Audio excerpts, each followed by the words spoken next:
Breaking news చూస్తున్నారు. Iran ఇంకా Israel మధ్య యుద్ధం పీక్ లెవెల్స్కు చేరింది. అయితే రెండు దేశాలు ఒకరిపైన ఒకరి బాంబులు వేసుకుంటూ డ్రోన్స్తో, అదేవిధంగా ఒకరిపైన ఒకరు మిసైల్స్తో కూడా దాడి చేసుకుంటున్నారు. అయితే నిన్న ఇజ్రాయెల్ ఇరాన్ పైన దాడి చేసింది. ఈ దాడుల్లో ఇరాన్కి చెందిన కొంతమంది ముఖ్య నేతలు, అదేవిధంగా న్యూక్లియర్ సైంటిస్టులు కూడా చనిపోవడం జరిగింది. ఆ తర్వాత ఇరాన్ అఫీషియల్గా కొన్ని స్టేట్మెంట్స్ చేసింది. రక్తానికి రక్తంతోనే సమాధానం ఇస్తామంటూ కూడా ఇరాన్ చాలా సీరియస్ వార్నింగ్ ఇచ్చింది. అయితే వార్నింగ్ ఇచ్చినట్టుగానే ఇరాన్ కూడా ఇజ్రాయెల్ పైన భీకర దాడులు చేసింది.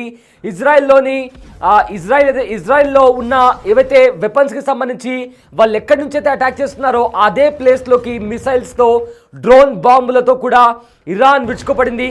దీంతో ఇజ్రాయెల్ దద్దరిల్లింది. ఆ తర్వాత ఇజ్రాయెల్ కూడా చాలా స్ట్రాంగ్గా వార్నింగ్ ఇచ్చింది. ఇకపైన ఇరాన్లో ఉన్న అణు స్థావరాలే మా లక్ష్యం, కంప్లీట్గా ఇరాన్ను ధ్వంసం చేసేంత వరకు కూడా వదిలిపెట్టాం. ఇక పాలస్తీన్ ఇంకా గాజాని కాసేపు పక్కన పెట్టి మా ముఖ్య యుద్ధం మొత్తం కూడా ఏదైతే మేము ముఖ్యంగా పోరాడుతున్న యుద్ధం అంతా కూడా కేవలం ఇరాన్తోనే అంటూ కూడా ఇజ్రాయెల్ కూడా వార్నింగ్ ఇచ్చింది.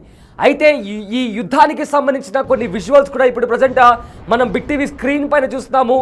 ఏ రేంజ్లో దాడులకు దిగుతున్నాయో ఇజ్రాయెల్ ఇంకా ఇరాన్ కూడా చూసుకుంటుంటే దానికి సంబంధించిన విజువల్స్ కూడా చూస్తుంటే చాలా అంటే చాలా భయానకంగా కనిపిస్తున్నాయి. ఒకసారి ఆ విజువల్స్ చూద్దాం.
రైట్, ఇజ్రాయెల్ ఇంకా ఇరాన్ మధ్య యుద్ధం కారణంగా మూడవ ప్రపంచ యుద్ధం సంభవించే అవకాశం ఉందేమో అని అనిపిస్తోంది. ఎందుకంటే ఇక్కడ బిగ్ టీవీ స్క్రీన్ పైన మీరు చూస్తున్న విజువల్స్ ఏవైతే బాంబుల శబ్దం వినిపించగానే సైరన్ మోగించారు. దీంతో పిల్లలు అదేవిధంగా స్థానికంగా ఉండే ప్రతి ఒక్కరు కూడా పరుగులు తీస్తున్నారు. ఎందుకంటే సైరన్ మోగగానే అది డేంజర్ బెల్స్కి సంకేతం. సో అక్కడ ఉండే పిల్లలు, స్థానికులు అంతా కూడా ఒక చోటికి చేరారు. ప్రతి ఒక్కరు కూడా అక్కడ భయంతో పరుగులు తీస్తున్నారు. ఎందుకంటే ఇరాన్ కూడా ఇజ్రాయెల్ చేసిన దాడుల తర్వాత ఇరాన్ కూడా భీకర దాడులు చేసింది. అంతేకాదు ఎవరైతే ఇజ్రాయెల్కి సపోర్ట్ ఇస్తారో వాళ్ళని కూడా వదిలిపెట్టమని కూడా ఇరాన్ సీరియస్గా వార్నింగ్ ఇచ్చింది. ఒకసారి బిగ్ టీవీ స్క్రీన్ పైన మీరు రెండు విజువల్స్ చూస్తున్నారు. ఒకటి ఏదైతే ఎయిర్ క్రాఫ్ట్ ఇజ్రాయెల్కి సంబంధించిన ఎయిర్ క్రాఫ్ట్ ఇరాన్ భూభాగంలోకి వెళ్ళిన తర్వాత, ఇరాన్ గగనతలంలోకి వెళ్ళిన తర్వాత మిజైల్స్తో ఆ ఎయిర్ క్రాఫ్ట్ని కూల్చేసింది ఇరాన్. అదేవిధంగా మరో ఫ్రేమ్లో పిల్లలు పరిగెడుతున్నారు, అక్కడుండే జనాలు కూడా పరిగెడుతున్నారు. అయితే ఎప్పుడైతే ఇరాన్ దాడులకు దిగిందో ఆ తర్వాత అక్కడ సైరన్ మోగింది.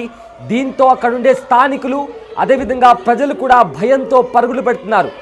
దీంతో అక్కడ ఎలాంటి వాతావరణం కనిపిస్తుందో మనకు చాలా స్పష్టంగా అర్థమవుతుంది. అయితే ఇజ్రాయెల్ ఇంకా ఇరాన్ మధ్య యుద్ధం కారణంగా 3వ ప్రపంచ యుద్ధం సంభవించే అవకాశం ఉందేమో అనిపిస్తోంది ఇలాంటి విజువల్స్ చూస్తుంటే. అయితే ఇరాన్పై ఇజ్రాయెల్ జరిపిన ప్రాణాంతక వైమానిక దాడిలో 78 మంది మరణించగా వందలాది మంది గాయపడ్డారని వెల్లడైంది. ఇదే సమయంలో ఇరాన్ కూడా ఇజ్రాయెల్పై ప్రతీకారం తీర్చుకుంది. ఇజ్రాయెల్ సైనిక స్థావరాలు, పౌరులపై దాడి చేసింది ఇరాన్. ఇంతలో ఇరాన్ ప్రపంచ దేశాలకు పెద్ద హెచ్చరిక చేసింది. ఏదైతే పాశ్చాత్య దేశాలు ఇజ్రాయెల్కు మద్దతు ఇస్తే వారు తీవ్ర పరిణామాలను ఎదుర్కోవాల్సి ఉంటుందని కూడా ఇరాన్ ఒక ప్రకటన విడుదల చేసింది.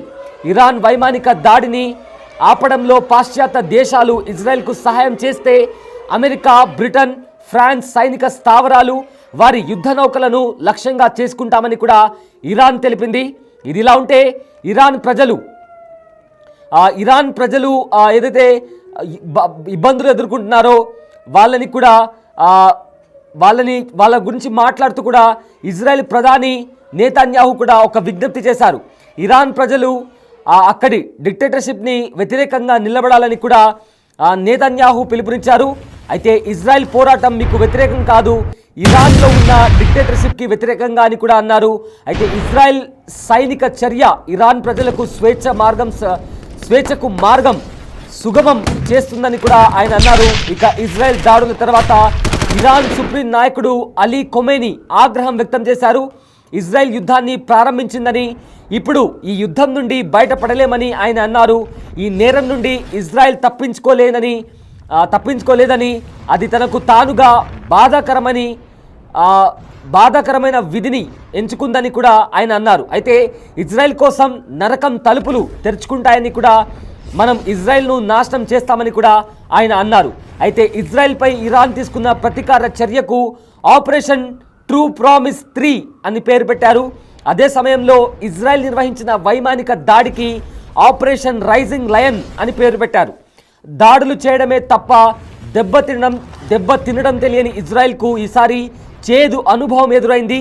ఇజ్రాయెల్ ఆయుధాలు పేరు చెబితే మొదట గుర్తుకొచ్చేది ఐరన్ డోమ్. నిప్పుల వర్షంలా ప్రత్యర్థుల రాకెట్లు, డ్రోన్లు, మిసైళ్లు ప్రయోగిస్తున్న ఉక్కు కవచంలా ఆ దాడులను అడ్డుకుంటుంది. అయితే ఇరాన్ ప్రయోగించిన బాలిస్టిక్ మిసైళ్లు ఐరన్ డోమ్ వాటిని సమర్థవంతంగా అడ్డుకోలేకపోయింది. అయితే ఇరాన్ ప్రయోగించిన బాలిస్టిక్ మిసైళ్లు అదేవిధంగా ఇజ్రాయెల్ రాజధాని టెల్ అవివ్తో పాటు పలు ప్రాంతాల్లో నిప్పుల వర్షం కురిపించాయి. ఐరన్ డోమ్ను లోకల్గా ఏవైతే అక్కడ ఉన్నాయో అక్కడుండే కొన్ని ఆర్మీకి సంబంధించిన సోల్జర్స్ కూడా వాటిని ఆపరేట్ చేస్తుంటారు. అయితే దీనికి సంబంధించి కూడా కొన్ని ఏవైనా మినిమల్ మిసైల్స్ ఉంటాయో వాటిని అడ్డుకుంటుంది. ఇందులో రాడార్, కంట్రోల్ సెంటర్, మిసైల్ బ్యాటరీలు ఉంటాయి. ఎప్పుడైనా ఏదైనా ఒక పెద్ద వెపన్ లాంటిది, ఏదైనా ఒక చిన్న స్మాల్ సైజ్ వెపన్ లాంటిది దూసుకొచ్చినప్పుడు కూడా ఆ రాడార్ పసిగడుతుంది. అది ఎక్కడ నేలను తాకుతుందో అంచనా వేస్తుంది. దాంతోపాటు అక్కడ ఎటువంటి నిర్మాణాలు లేకపోతే వదిలేస్తుంది. అదే జనవాసాలు అయితే మాత్రం రాకెట్ను ప్రయోగించి దానిని ధ్వంసం చేస్తుంది. ఈ వ్యవస్థ తయారీలో ఇజ్రాయెల్కు చెందిన ఎల్టా, అదేవిధంగా కొన్ని సైంటిఫిక్ సిస్టమ్లతో పాటు రఫైల్ సంస్థలు కూడా ఇందులో పనిచేశాయి. అయితే 2006లో హెజ్బొల్లా ఇజ్రాయెల్ మధ్య ఘర్షణ చోటు చేసుకుంది. అప్పుడు వేల రాకెట్లను ఆ సంస్థ టెల్ అవీపై ప్రయోగించింది. దీంతో భారీగా ప్రాణ నష్టం చోటు చేసుకుంది. దీంతో ఇజ్రాయెల్ ఐరన్ డోమ్ తయారీకి నిర్ణయించింది. దీనికి అమెరికా పూర్తిగా సహాయం చేసింది. 2008 నాటికి తమీర్ మిసైల్స్ను పరీక్షించింది. 2009లో ప్రాథమిక ప్రయోగాలు పూర్తి చేసింది. 2011 నాటికి అందుబాటులోకి తెచ్చింది. అయితే ఐరన్ డోమ్ సక్సెస్ రేట్ 90% పైగానే ఉంది. ఎయిర్ డిఫెన్స్ వ్యవస్థలో ఇది ఒక అద్భుతం అని చెప్తుంటారు. అయితే 2023 అక్టోబర్ 7 నాటికి హమాస్ దాడులను, తాజాగా ఇరాన్ చేసిన మిసైల్ దాడులను అడ్డుకోవడంలో ఈ ఐరన్ డోమ్ వ్యవస్థ తట్టుకోలేకపోయిందని కూడా ఇప్పటికే నిపుణులు చెబుతున్నారు. సో ప్రజెంట్ అయితే ఇరాన్ ఇంకా ఇజ్రాయెల్ మధ్య జరుగుతున్న యుద్ధం ఏదైతే ఉందో అది తారా స్థాయికి చేరింది. ఇరు దేశాలు ఒకరిపైన ఒకరు బాంబులతో, మిసైల్స్తో కూడా దాడి చేస్తున్నారు. అయితే మొదట ఇజ్రాయెల్ ఇరాన్ పైన దాడి చేసింది. ఈ దాడిని ఖండిస్తూ ఖచ్చితంగా మేము చేసే దాడి ఇజ్రాయెల్ తీరని నష్టం చూడాల్సి వస్తుందంటూ కూడా ఇరాన్ చాలా గట్టిగా వార్నింగ్ ఇచ్చింది. అయితే చెప్పిన ప్రకారంగానే ఇరాన్ ఇజ్రాయెల్ పైన భీకర దాడులు చేసింది. ఏకంగా ఇరాన్ చేసే దాడులను ఐరన్ డోమ్ తట్టుకోలేకపోయింది. ఈ ఐరన్ డోమ్ ఒక ఇనుప కవచం లాంటిది. ఏదైనా వెపన్ వచ్చి ఒక మిజైల్ వస్తున్నప్పుడు కూడా ఆ మిజైల్ ఎక్కడి నుంచి వస్తుంది, ఎక్కడ స్ట్రైక్ అవుతుంది అని చూసి మరి వాటిని రాకెట్స్తో కూడా కూల్చేస్తుంది ఆ ఐరన్ డోమ్. కానీ ఇరాన్ ప్రయోగించిన బాలిస్టిక్ మిజైల్స్ని అడ్డుకోవడంలో ఐరన్ డోమ్ విఫలమైందని కూడా ఇప్పటికే కొంతమంది నిపుణులు కూడా చెబుతున్నారు.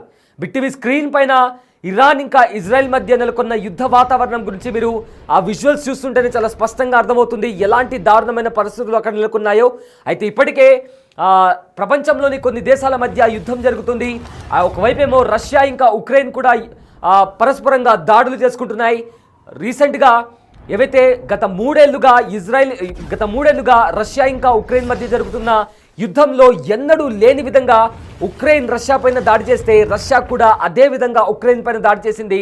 ఇప్పుడు మరోవైపేమో ఇజ్రాయెల్ ఇంకా ఇరాన్ మధ్య కూడా భీకర యుద్ధం నడుస్తోంది. బిగ్ టీవీ స్క్రీన్ పైన కూడా దానికి సంబంధించిన విజువల్ చూస్తున్నారు. అయితే ఇప్పటికే ఇజ్రాయెల్ చేసిన దాడుల్లో ఇరాన్కి సంబంధించిన కొంతమంది ముఖ్య నేతలు, అదేవిధంగా న్యూక్లియర్ సైంటిస్టులు కూడా చనిపోయారు. ఆ తర్వాత ఇజ్రాయెల్ పైన ఇరాన్ ఖచ్చితంగా దాడి చేస్తాము, అదేవిధంగా